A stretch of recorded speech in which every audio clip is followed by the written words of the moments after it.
Hey guys, we're going to model some IKEA furniture, and this is that furniture here. Very simple stuff, rectangles and interlocking shapes. Shouldn't be too hard. Let's get right into it.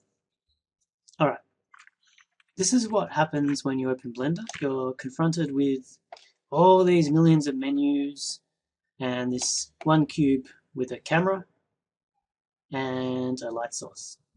Now, if you're ever wondering what I'm clicking, you can look down here and you'll see when I do something, you'll see the key I'm pressing. Okay, so see that? I just went Control Z to undo, and that undid that. Okay, let's get right into it. Now, I know the dimensions of this thing because I have it in my house. So I measured it, and I'm going to show you how to model it. Right now, we need to just grab the default cube, and you can see its dimensions are 2, but 2 what? Right now it's 2 anything, so we need to change that. Go to Scene Properties and change that to metric. It's in the Units panel, change to metric. Okay, there we go, flipped over to meters. So let's change that now to 1.5 meters by 400 millimeters by 50 millimeters. Okay, and that is my top piece. Or actually, in this case, it'll be my bottom piece. So I want to also just move this up slightly so that this bottom is in line with this axis here. So that means I'll need to move it up 25 millimeters. There we go. Okay, looking good. What you'll have to do all the time in Blender is apply all these positions and scales, because what I've done here, by changing dimensions, it's actually scaled the object. So you can see that it's 0.075 of the original 2 meter cube. I want this to all be 0 and all these positions to be 0. So to do that, select the object and then go Control A and apply the location. See how that zeroed that down? Control A again, apply the rotation and scale, and that all went to scale of 1. It's just a good practice to do that because it could muck up what you're trying to do later if these are all out of whack. Okay, let's duplicate this piece here.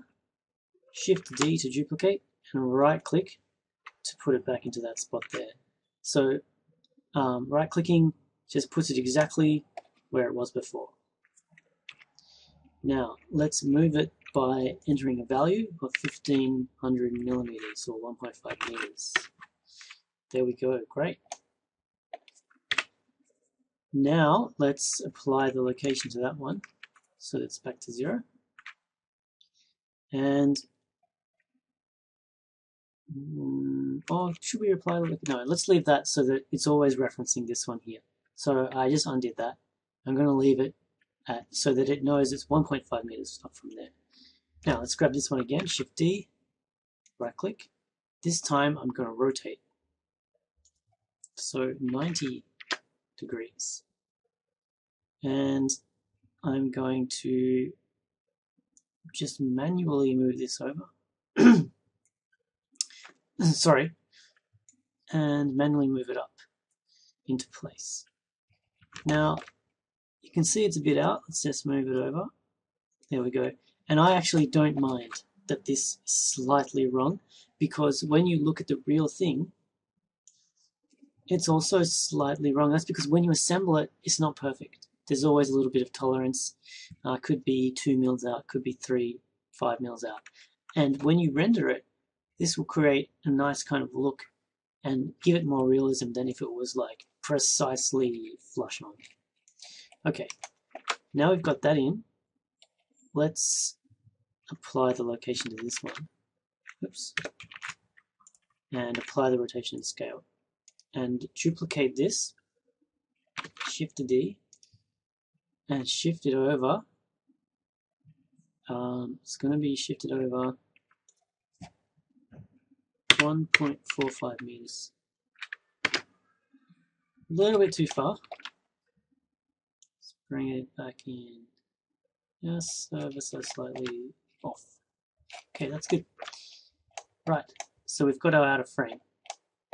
What I'm also going to do is just bring this in a little bit this way. So I just need to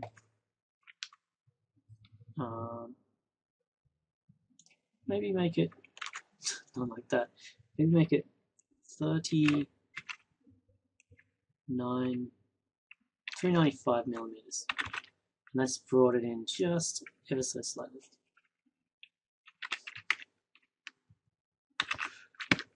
I'm just doing that so that I get that, again, that slight little, in this case, overhang here.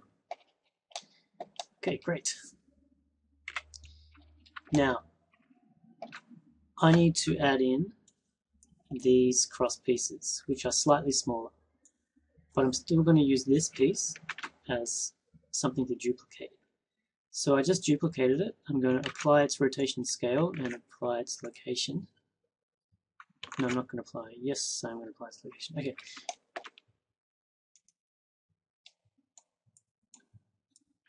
Great. Now I'm going to adjust it so it's 15 millimeters thick. And just shift it back there. Okay. And let's apply its location. Great. Now what I want to do is move these over. This spacing here is 365 millimeters. So I applied my location, so these are all zeroed. So I can just put in 365 millimeters and over it goes. Now let's do a little trick. First let's apply its location and do a little trick where we, instead of duplicating this again and again, what we're going to do is add an array. And that's a special modifier that will allow us to do multiples of these. Uncheck relative offset and then make it constant offset. Change this constant offset to the 365 millimeters spacing that we wanted. Ooh, that didn't quite work. Let me just look into that. Okay, you see I hadn't fixed up my scale here. And that's what I mean by you've got to do this all the time to make sure that nothing with the modifiers goes wrong. So let's apply the rotation scale, get that back to 1 and see if it works now.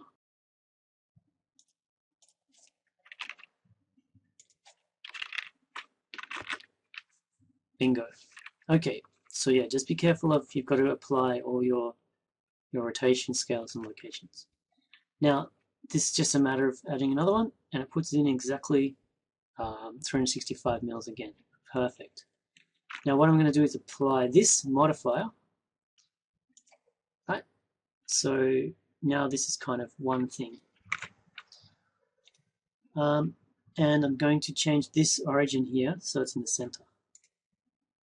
Origin to geometry puts it right in the center. Great.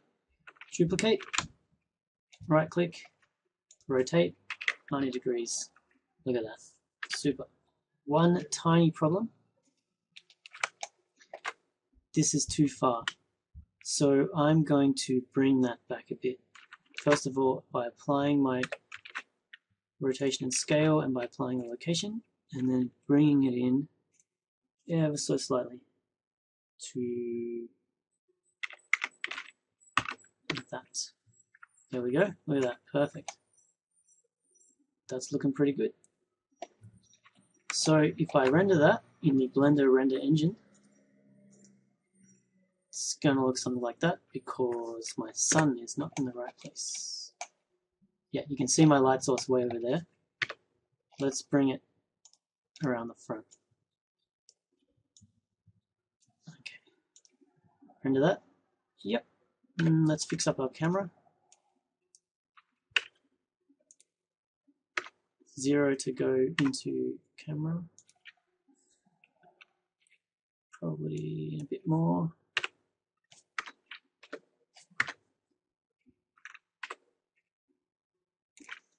Looking good.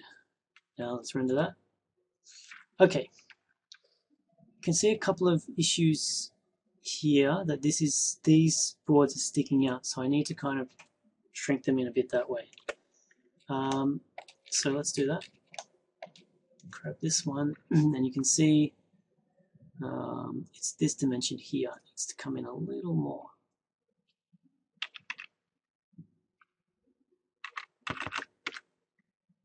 There we go.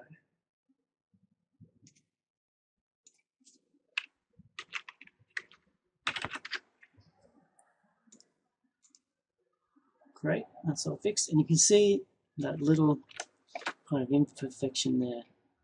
Just gives it, you know, a little bit of realism as to how it really is assembled. Now, let's add in a ground plane. So it's going to add in this ground plane here at 0. And bring it over here a bit. And S to scale it right up. Okay, and render that. Great. Not too bad. Okay, so that was the tutorial on how to quickly model easy shapes using the array modifier. This has just been a really quick introduction to show you how we go about modeling in Blender, and your challenge is to recreate that, and I want you to add in a little extra feature to this. IKEA has a lot of options. If you look at this, you can see they have a kind of extra desk that you can join to this thing. I want you to come up with another feature for this this piece of furniture. Maybe it's a desk that connects in this way. Maybe it's something that joins in the top. I don't know, up to you. Just have a play around and see if you can add in something more to this and post it in the studio. And yeah, good luck.